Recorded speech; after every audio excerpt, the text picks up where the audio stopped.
Saludos oyentes de radio, gracias por escucharnos en la noche de este jueves 31 de julio del año 2025.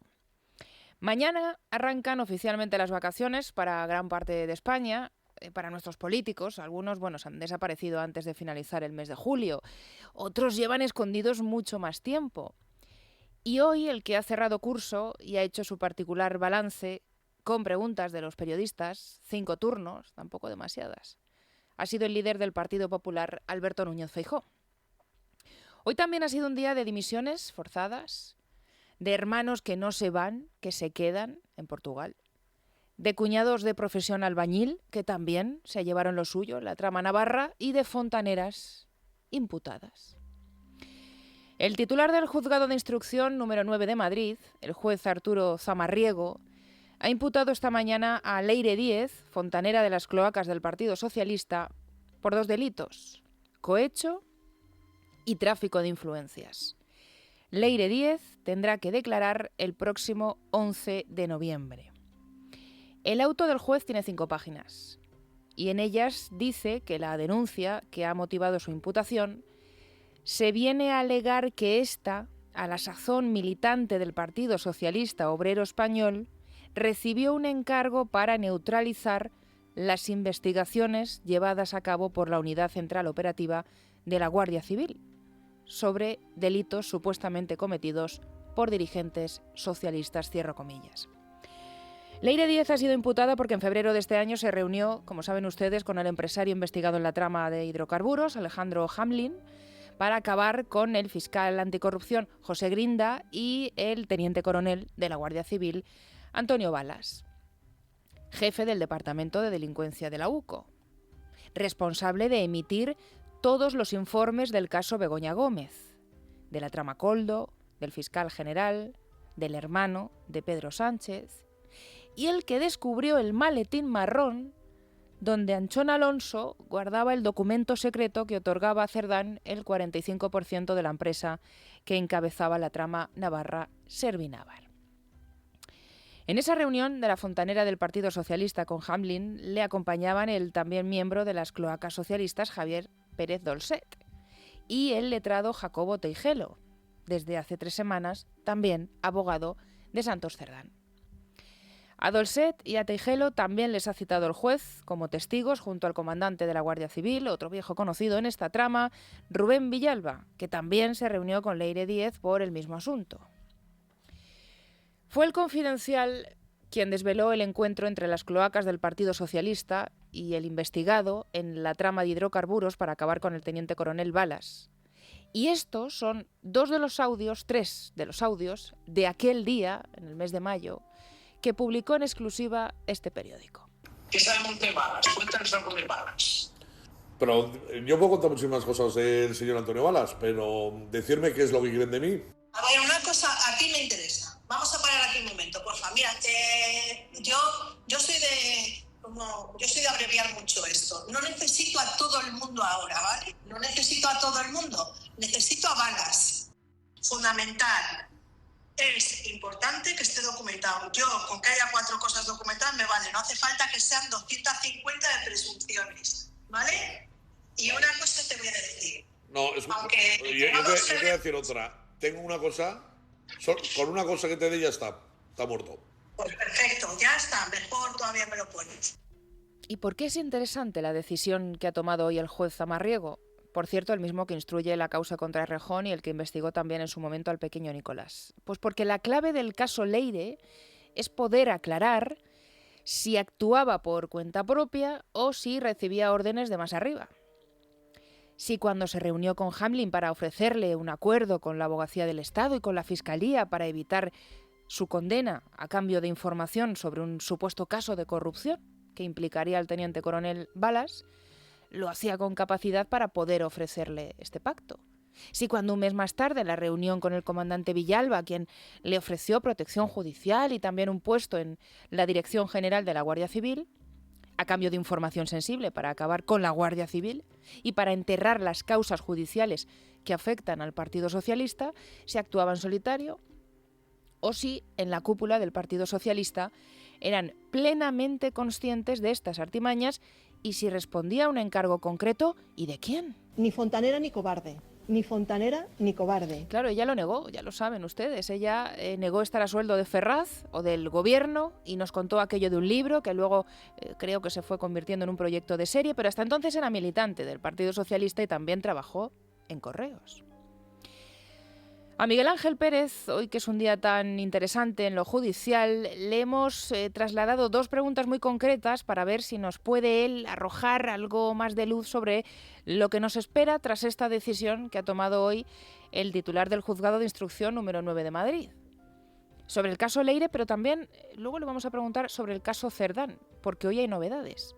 Pero sobre la fontanera de las cloacas, ¿cómo interpreta Miguel Ángel la imputación de Leire Díez? Pues la verdad es que la decisión del titular del Juzgado de Instrucción número 9 de Madrid, Arturo Zamarriego, de imputar a la famosa fontanera de las cloacas del PSOE, Leire Díez, por esos delitos de cohecho y tráfico de influencias, pues no ha cogido por sorpresa, porque ya hace unos días sabíamos que la propia Fiscalía había informado favorablemente respecto a la admisión a trámite de la denuncia que había presentado la Asociación Hazte Oír contra Leire Díez por esos delitos. Es verdad que en la denuncia pues se incluían otros delitos que finalmente por parte del juez pues no ha considerado pertinentes para imputar a Leire Díez, pero lo cierto es que cita a Leire Díez el próximo 11 de noviembre como investigada por esos delitos de cohecho y tráfico de influencias, y por otro lado también cita como testigos, eso es importante también destacarlo, al que fuera comandante de la Guardia Civil salpicado en la trama Coldo, Rubén Villalba, al empresario Javier Pérez Dolcet, también integrante de la cloaca, y al abogado Jacobo Teijero, también integrante de la cloaca, que por cierto es el que ejerce la defensa del exsecretario de organización del PSOE, Santos Cerdán, junto al exdiputado de la CUP, Benet Salellas, con lo cual yo creo que se ha dado el primer paso gracias a esa denuncia presentada por Hazte Oír, y obviamente pues tendrá que acudir Leire Díez el próximo 11 de noviembre para declarar por esos posibles delitos, y es el inicio de una causa que obviamente pues luego el juez Zamarriego, después de practicar las diligencias que él considere oportunas, deberá decidir si acuerda más diligencias de investigación o bien lo archiva o bien pues acaba siendo enjuiciada Leire Díez. Desde luego solamente el comienzo de la causa, y nunca se sabe cuando comienza una investigación cómo puede terminar. Lo único que tenemos claro es que Leire Díez, tras esas informaciones y esos audios, pues se dedicaba a ofrecer posibles pactos, ¿no?, con la Fiscalía y la Abogacía del Estado a empresarios que estaban siendo investigados en otros procedimientos, a cambio de conseguir información que consiguiera desbaratar pues algunas de las causas judiciales que acorralan al propio presidente del gobierno, Pedro Sánchez, y que esa cloaca, ese grupo clandestino del PSOE de Leire Díez, pues era liderado a su vez por el ya encarcelado Santos Cerdán. Le acaba de citar Miguel Ángel. Cerdán, asunto Cerdán. Ayer les contamos que su defensa presentó un recurso de amparo ante el Tribunal Constitucional para que, de manera cautelar, suspenda la prisión provisional y a ver si es posible que no se pase todo el mes de agosto en Soto del Real, que hoy cumple 31 días. Mañana es 1 de agosto. Aquí les hemos hablado mucho de la sala de vacaciones del Constitucional por el tema Puigdemont, y a partir de mañana es cuando entra en el turno de esa sala de vacaciones compuesta solo por 3 magistrados de guardia que no van a celebrar plenos, claro, y tampoco reuniones ordinarias. Por eso es la sala de vacaciones. Como el recurso que ha presentado el abogado de la CUP de Cerdán no pide medidas cautelarísimas, que son más urgentes que las cautelares, bueno, pues lo habitual o lo que se espera es que la sala de vacaciones del Tribunal Constitucional, que se incorpora mañana, pues deje este asunto en una carpeta hasta septiembre. Eso es lo normal. Es decir, que Cerdán pues ahora mismo tiene todas las papeletas para quedarse en la cárcel al menos todo el mes de agosto. Lo interesante de esta cuestión, de la que hoy nos hemos enterado por El Independiente, es de que la ponencia de este recurso de amparo le ha tocado por reparto al magistrado José María Macías, a quien Conde Pumpido apartó del debate sobre la ley de amnistía porque sabe bien Pumpido lo que Macías piensa sobre él. El recorrido de este recurso no quedará aquí, porque a la vuelta de vacaciones los magistrados de la sección segunda, que es donde se encuentra el exministro socialista de Justicia, Juan Carlos Campo, van a ser los que decidan si dan trámite o no a este amparo. Nos responde Miguel Ángel ahora qué opciones cree que tiene la defensa de Cerdán de conseguir su objetivo y cómo ha caído lo de Macías. Pues sinceramente, Esmeralda, no creo que haya hecho mucha gracia la defensa de Santos Cerdán, que como decía, pues lidera el exdiputado de la CUP, Benet Salellas, y el abogado de las cloacas, Jacobo Teijelo, que el recurso de amparo que han presentado, ¿no?, ante el Tribunal Constitucional de Cándido Conde Pumpido, pidiendo la excarcelación de Santos Cerdán, que se encuentra en prisión provisional en el marco de la trama Coldo por la decisión del magistrado instructor del Tribunal Supremo, Leopoldo Puente. No creo que les haya hecho mucha gracia que haya recaído pues la ponencia en el magistrado conservador José María Macías, que por cierto es uno de los magistrados más combativos del propio Tribunal Constitucional. Que se deje para septiembre tampoco me parece raro, porque es verdad que efectivamente nos habían pedido medidas cautelarísimas, pero además pues también es un asunto sensible y delicado, que prefieren estar ya todos los magistrados del Pleno para el mes de septiembre, igual que se acordó de la misma forma de liberar a partir de septiembre pues el recurso que había presentado el propio expresidente catalán fugado Carles Puigdemont contra la no aplicación de la amnistía al delito de malversación, ¿no?, por parte del Tribunal Supremo, con lo cual me parece normal que se deje hasta septiembre. Desde luego pues la presentación de ese recurso de amparo contra la prisión provisional acordada por el Supremo contra Santos Cerdán no es frecuente presentar este tipo de recursos, pero bueno, también hay que recordar que si lo hacen es porque a lo mejor tienen la esperanza de que se pueda fallar a favor y que de esa forma se pueda excarcelar a Santos Cerdán. Hay que recordar en este punto que es muy importante que Santos Cerdán está siendo defendido por el abogado de las cloacas del PSOE, que es Jacobo Teijelo, y veremos qué incidencia puede tener esto en la resolución del Tribunal Constitucional cuando estudie si admite ese recurso de amparo presentado por la defensa del propio Santos Cerdán. Bueno, pues mientras el recurso de Cerdán se resuelve, hoy seguimos conociendo novedades sobre la trama navarra y sobre Servinávar. En los documentos que la Hacienda Navarra ha remitido al Tribunal Supremo, resulta que se han identificado que con Servinávar todo quedaba en casa. Porque los pagos a amigos, a familiares, a amigos de los amigos, a conocidos de Cerdán, eran un no parar.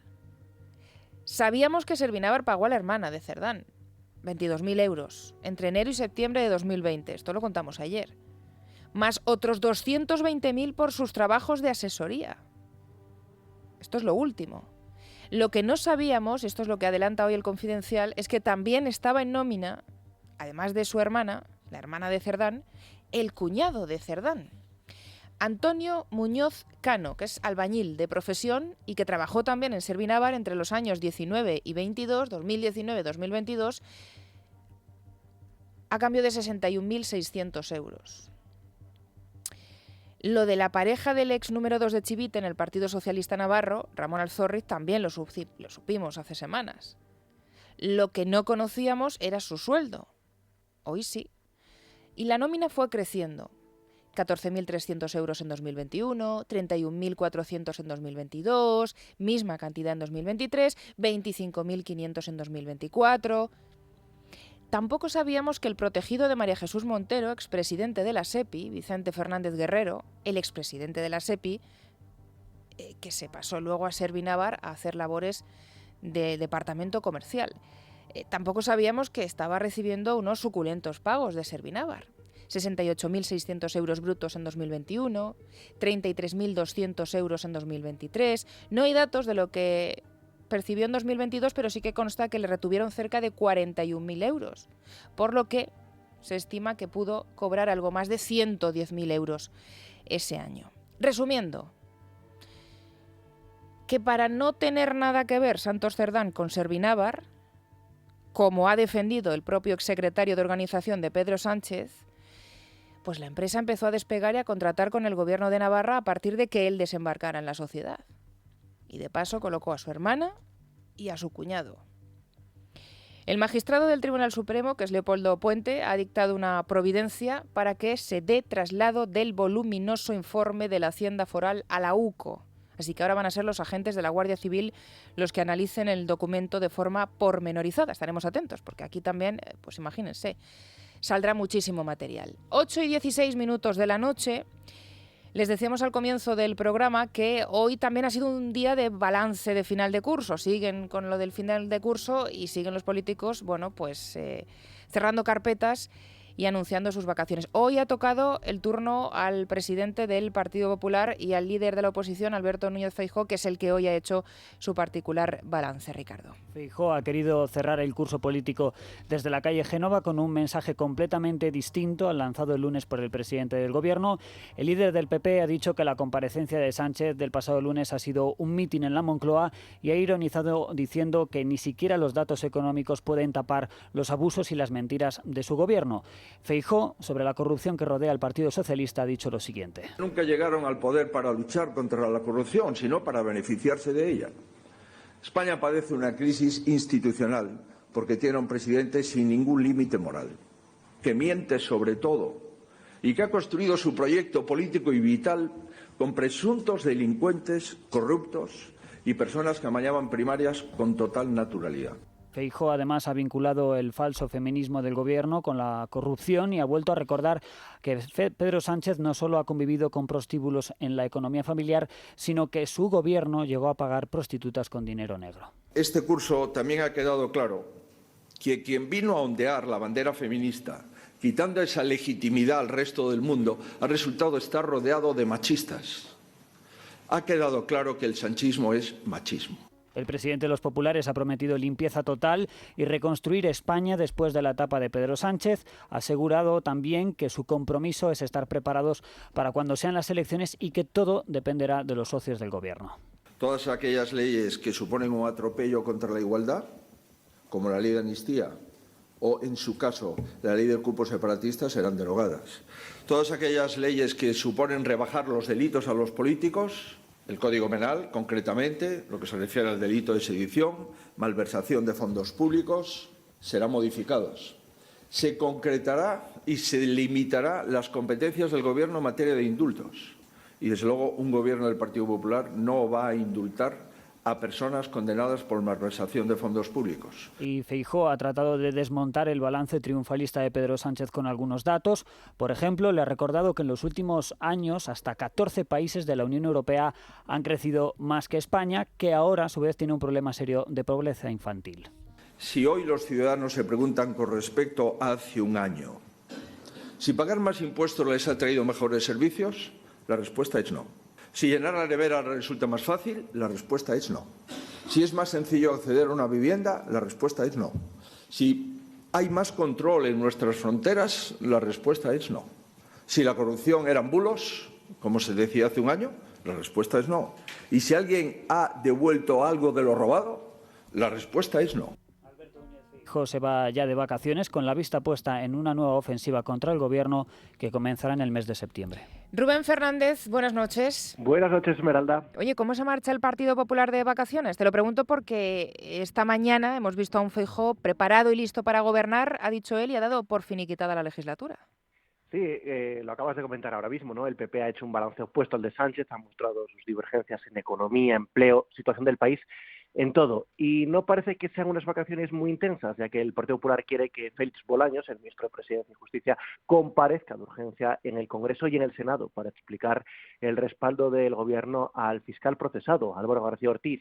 Y precisamente en la Cámara Alta, donde los populares tienen mayoría absoluta, seguirán muy activos. Es previsible que citen al ministro de Presidencia y Justicia y no descartan que se produzca también alguna otra citación, pues para intentar mantener una oposición frontal, porque, como ha dicho Feijóo, ya ha venido repitiendo estos días el secretario general, Miguel Tellado, están listos para gobernar y convencidos de que Sánchez va a acabar adelantando las elecciones pues en cualquier momento.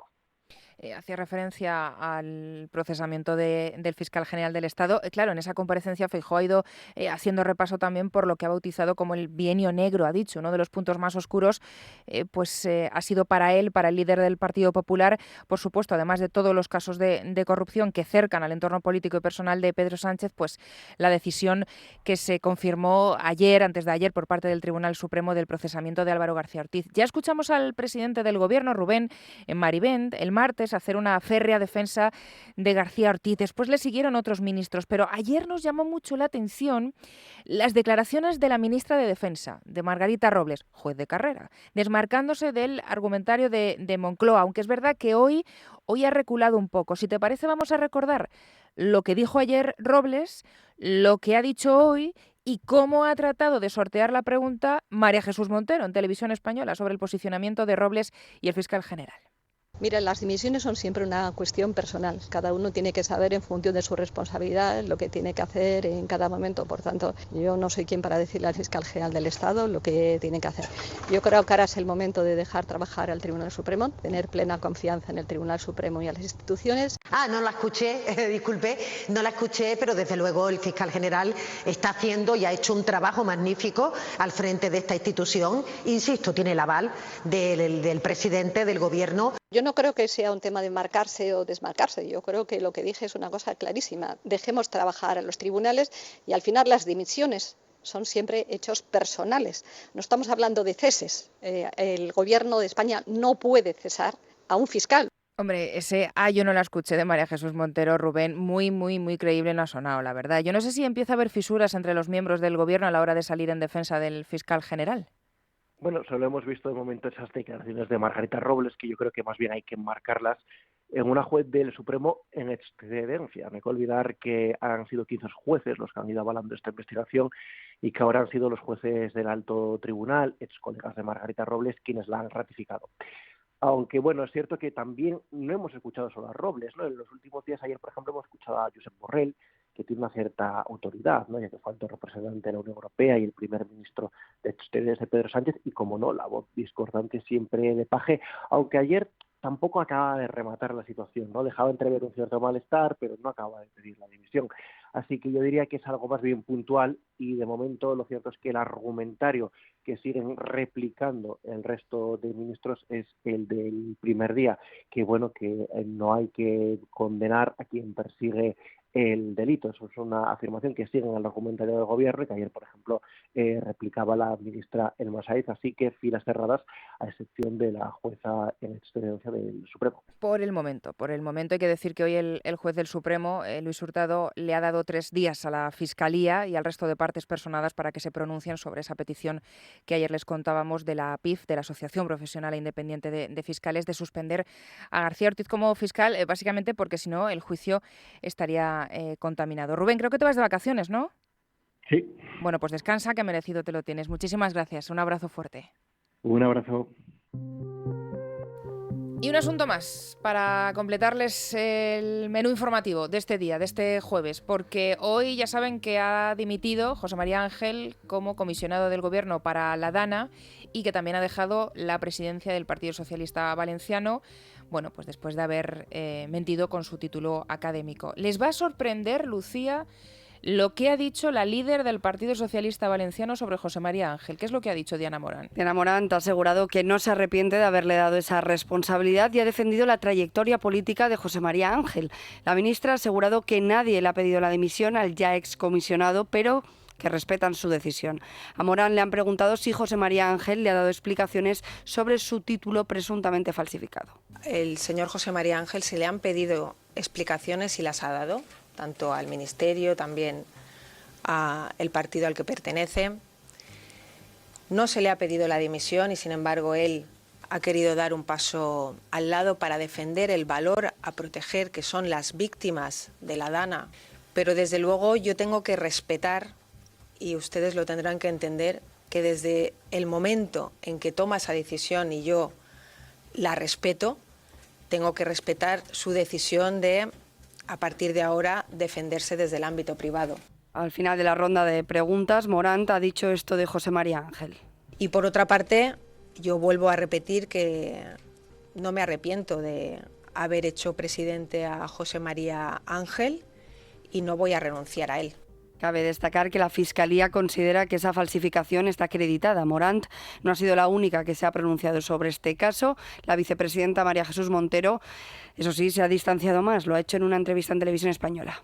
Bueno, yo creo que lo importante es el hecho y lo importante es que esta persona, después de haberse conocido estos extremos, ha dado un paso atrás. Estamos hablando de algo de hace muchísimo tiempo, pero eso no le quita valor, no le quita importancia. Como decía, hay casos de políticos, no entiendo de verdad muy bien por qué, pero que mienten a propósito de su currículum y en este caso creo que ha hecho lo correcto. Cuando Diana Morán ha dicho que no va a renunciar a él, no sé si se ha enterado Diana Morán que José María Ángel ya ha dejado la presidencia del Partido Socialista Valenciano. No hemos entendido muy bien sus declaraciones, pero además de este caso hemos conocido que el secretario general del PSOE en Badajoz, alcalde de Valverde de Leganés, Manuel Borrego, resulta que también ha falsificado su currículum. Cuenta Voz Populi, Ricardo, que todavía le faltan 12 créditos para ser químico. Pese a que en su currículum pone que es químico, en un comunicado el dirigente socialista no ha negado que le quede una asignatura pendiente, pero asegura que se acogió a una figura denominada compensación curricular, que según él dice permite cerrar los estudios cuando queda solo una asignatura por aprobar. Borrego dice que defendió su proyecto de fin de carrera con una nota de 8,5 y que por tanto considera su etapa universitaria finalizada. El secretario general del PSOE de Badajoz no ha presentado el título porque asegura nunca lo ha solicitado, dice que no lo ha necesitado en su trayectoria profesional, que siempre ha estado vinculada a la administración pública. Eso sí, ha negado que haya incurrido en ninguna irregularidad. ¿Se imaginan qué habrían dicho en el Partido Socialista si Alberto Núñez Feijóo hubiese pronunciado esas declaraciones que ha hecho hoy Diana Morán, diciendo que no piensa renunciar a Noelia Núñez, pese a que ella haya dejado todos sus cargos por haber mentido en su titulación? Bueno, 8:27 minutos de la noche. Vamos a hacer una pequeñísima pausa. Hoy hay muchos asuntos, más que nos hemos guardado para lo largo de nuestra tertulia, con Carlos Cuesta, con Alejandro Vara, con Carmen Tomás. No se muevan, que empezamos. La noche de Dieter es radio, con Esmeralda Ruiz.